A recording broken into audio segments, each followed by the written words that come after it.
Hi guys, I hope you all are safe and healthy. You, your families, and your loved ones are all good and healthy.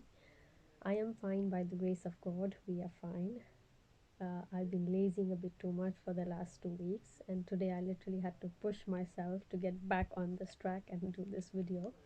Thank you for all your love and support. I've got a few messages to speak on a few topics. So I'll choose one, and that is how to move on. That was the question, and I understand that that means moving from a breakup, from a failed relationship, or something similar. So today I'll do this video on how to move on from your breakup with my 5 steps, including, of course, my personal experiences. Stay tuned, and I'll share with you.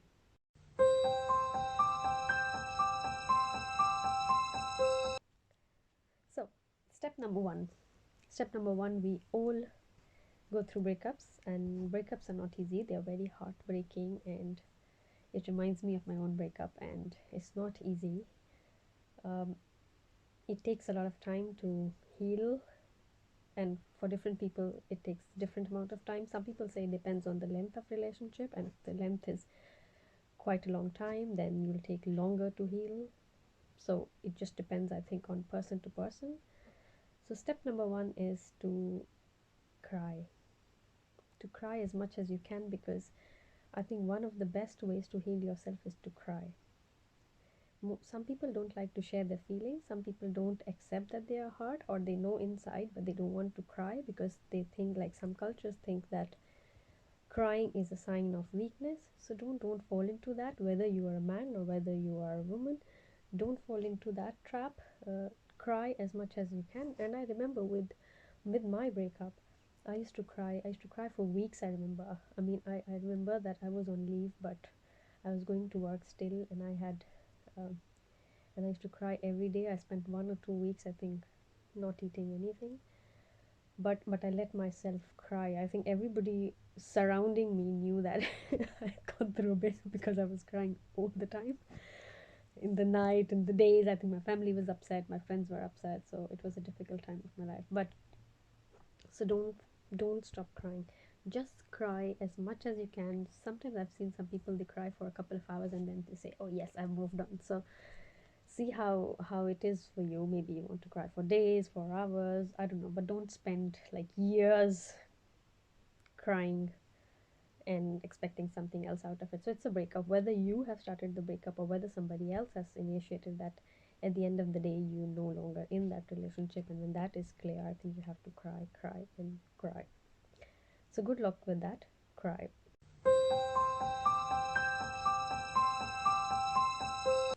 So step number two is remove all their contacts. This is very true.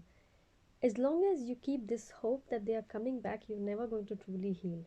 So you have to remove all their contacts. Remove their contacts if you have in your address books of your phone.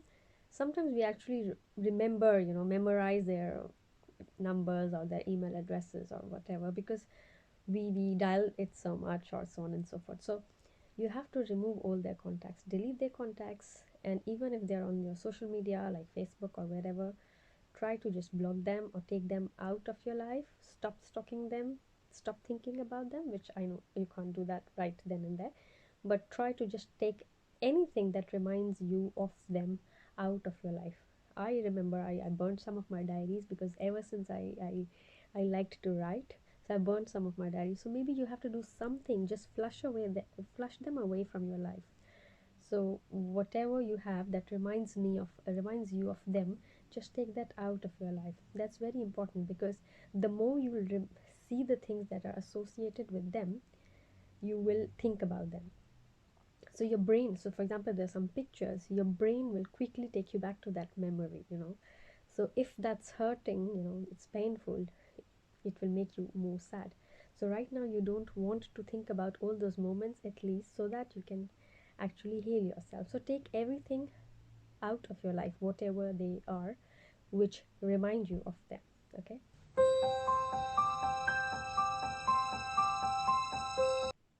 Step number 3, time for a change. So what can you do now that you've removed all their contacts, you've cried and you've been crying? So what you have to do is look for changes in your life. What happens is that life wants you to change at this particular moment. Things are changing, things are happening in your life. Don't close your eyes on those. If you want to really get over them, you have to have a new lifestyle. You literally have to move on, which means you have to have a new lifestyle. So if you've been going out with them every day, I think you need to adopt some new hobbies every day, which means maybe movies, Netflix, or maybe going out with your girlfriends or boyfriends, whatever, meaning not a relationship but friends. So go out with your friends and enjoy your life and go for spas, massages, walks, develop some new hobbies. Me, I started to write.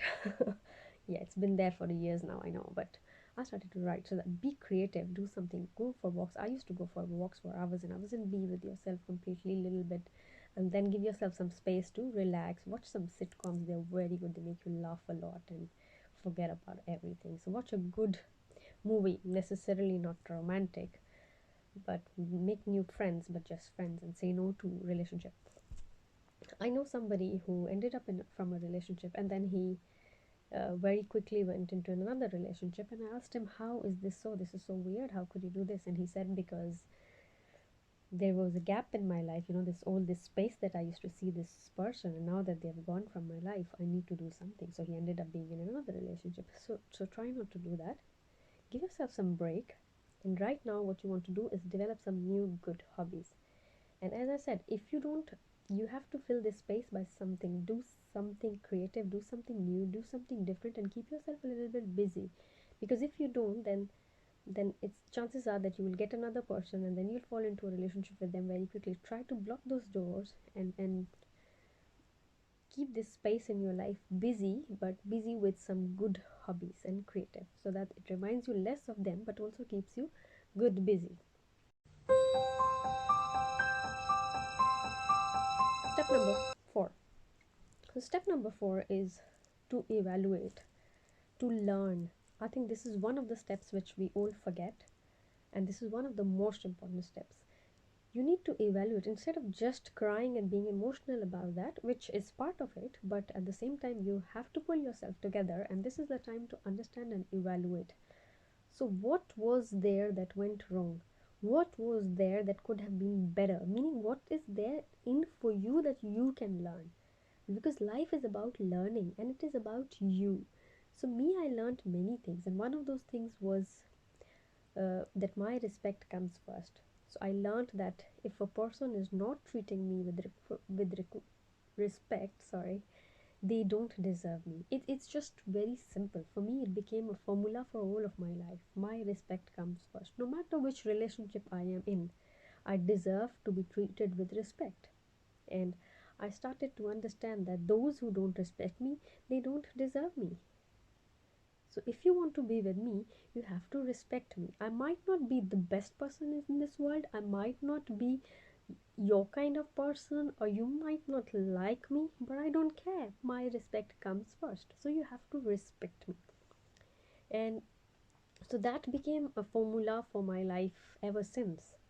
So what have you learned? What is your non-negotiable? What is that you will not tolerate? What is that you cannot take it? What is that is most important to you? Every people have different things that are important to them. For me, it was my respect. What was for you? Was it your family? They did something wrong to your family? Was it that they miscommitted to you, and commitment is very important for you? Was it they betrayed you, and cheating or betrayal is very important to you, which means they should not be doing that? So what are those non-negotiables? Write those non-negotiables and tell yourself and make a commitment with yourself that next time whenever I'm in a relationship, I'll make sure all these non-negotiables are met. So these are defining moments of these life. If you can use it as an opportunity to help you understand yourself, it will make your life a lot more easier and save you from many heartbreaks in future. So this is the best thing that you can do for yourself.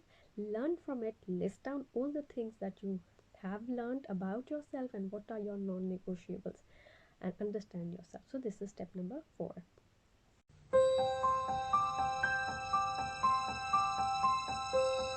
So step number 5 is love yourself.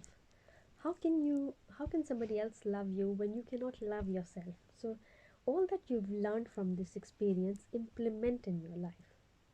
Know your self-worth. Understand your strengths, understand your weaknesses, be who you are freely. Stop trying to change yourself just to impress some people or just to become the kind of the person that some people prefer or want. You are beautiful creation of God just the way you are. So just be yourself. Don't beat up on yourself just because a relationship didn't work or somebody left you or you left somebody, whatever. It doesn't matter. What stays with you is what you've learned, how far you've come, how much you've lived life, and how much you've enjoyed. So it is time to enjoy life.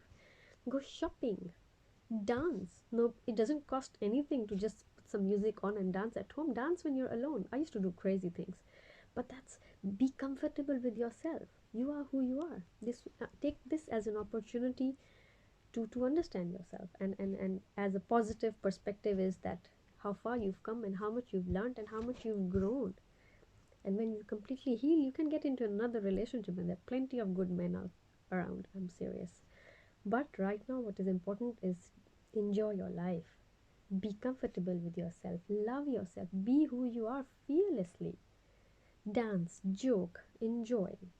Do what you want to do.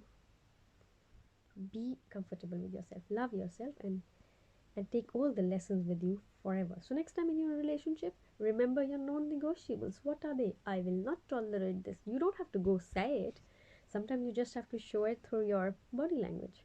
But remember what you've learned. Don't just fall into the same trap. And if you've not followed these 5 steps, or especially the last 2 steps, then you can fall into that crazy step, crazy breakups, hard breakups again and again, and it will take you nowhere unless you learn, understand, and then you get into the relationship for based on your values and what you know about yourself.